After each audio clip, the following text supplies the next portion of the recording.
আসসালামু আলাইকুম ভিউয়ার্স, মন্টি টিভির আরেকটি নতুন ব্লগে আপনাদের স্বাগতম। আজকে আমি এই ভিডিওর মাধ্যমে আপনাদের জানাবো গুলিস্তান বাইতুল মোকাররমে গোল্ডের দোকানের সামনে ফুটপাতে বেশ কিছু ভাসমান ভ্যানে আপনাদের নিত্য প্রয়োজনীয় বিভিন্ন নামি দামি ব্র্যান্ডের শোপিস ও বাচ্চাদের সুন্দর সুন্দর খেলনা থেকে শুরু করে ইত্যাদি ইত্যাদি জিনিস এখানে খুবই কম দামে পেয়ে যাবেন। আমার ইউটিউব চ্যানেলে আপনারা নতুন হয়ে থাকলে অবশ্যই চ্যানেলটি সাবস্ক্রাইব করবেন এবং আমার ফেসবুক পেজ থেকে দেখলে অবশ্যই আমার পেজটি ফলো করবেন। ধন্যবাদ। এখানে আপনারা নিত্য প্রয়োজনীয় এমন কোনো কিছু নেই যে পাবেন না। এর মধ্যে আমরা দেখতে পাচ্ছি অসংখ্য mobile stand, mini charger, fan, বিভিন্ন ধরনের চার্জার লাইট ও সেলফি স্ট্যান্ড, দাড়ি কাটার জন্য বিভিন্ন ব্র্যান্ডের মেশিন থেকে শুরু করে অসংখ্য জিনিস।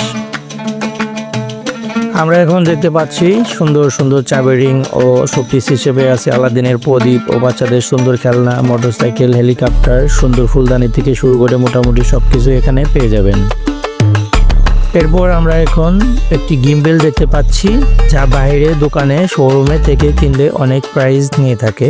এখান থেকে চাইলে খুবই কম দামে নিতে পারেন। যেমন এই গিম্বেলটা আমাকে অনলি 2000 টাকা কেটে দিয়েছে, যা বাইরে কিন্তু 4-5 টাকা নিয়ে থাকে। এই তো চলে আসলাম সাংসারিক নিত্য প্রয়োজনীয় সকল জিনিস নিয়ে। আপনারা দেখতেই পাচ্ছেন এখানে কি নেই, সবই পছন্দ হওয়ার মতো। এই তো চলে আসলাম বাচ্চাদের খেলনার জগতে। এখানে অসংখ্য ডল প্লাস ছোট বাচ্চাদের খেলনার জন্য রয়েছে প্লেন, ছোট ছোট গাড়ি রয়েছে, বিভিন্ন ডিজাইনের ছোট ছোট বল রয়েছে। মোটামুটি সব খেলনাই পছন্দ হওয়ার মতো এখানে পেয়ে যাবেন। খেলনা দেখতে দেখতে আমরা এখন বাইতুল মোকাররমের শর্টকাট একটা ইতিহাস জেনে নেব। 1959 সালের কথা। দেশে তখন চলছিল পাকিস্তানি সামরিক শাসন। দেশের এই ক্লান্তি লগ্নে বাওয়ানি জুট মিলস গ্রুপের মালিক হাজি আব্দুল লতিফ বাওয়ানি পূর্ব পাকিস্তান সামরিক শাসন মেজর জেনারেল ওমরা খানের নিকট বাইতুল মোকাররমে মসজিদ নির্মাণের ইচ্ছে প্রকাশ করেন। ওমরা খান মসজিদ নির্মাণের ব্যাপারে কোনো প্রকার অনীহা প্রকাশ না করেই সরকারের সক্রিয় সহযোগিতার আশ্বাস দেন। 1959 সালের 27 এপ্রিল ঢাকায় আব্দুল লতিফ বাওয়ানির বাড়িতে একটি সভা অনুষ্ঠিত হয়। এখন যে জায়গায় মসজিদটি অবস্থিত সেখানে আগে ছিল বিশাল একটি পুকুর। এই পুকুরটি সকলের নিকট পল্টন পুকুর নামে পরিচিত ছিল। পুকুরে ভরাট করে মসজিদ নির্মাণের কাজ শুরু করা হয়। খুবই ইম্পর্টেন্ট একটি কথা আপনারা মনে রাখবেন, গুলিস্তানের আশেপাশে বলে কথা, অবশ্যই দামাদামি করে কেনাকাটি করবেন, তা না হলে কিন্তু বিপদে পড়ে যেতে পারেন। এরপর আপনারা এখান থেকে কম দামে বিভিন্ন প্রকার ব্যাগ পেয়ে যাবেন। এগুলো খুবই সস্তা হয়ে থাকে। আপনারা আমার মতো শত শত মানুষ সবসময়ই এখান থেকে কেনাকাটি করে, আমরা এটাই দেখতে পাচ্ছি।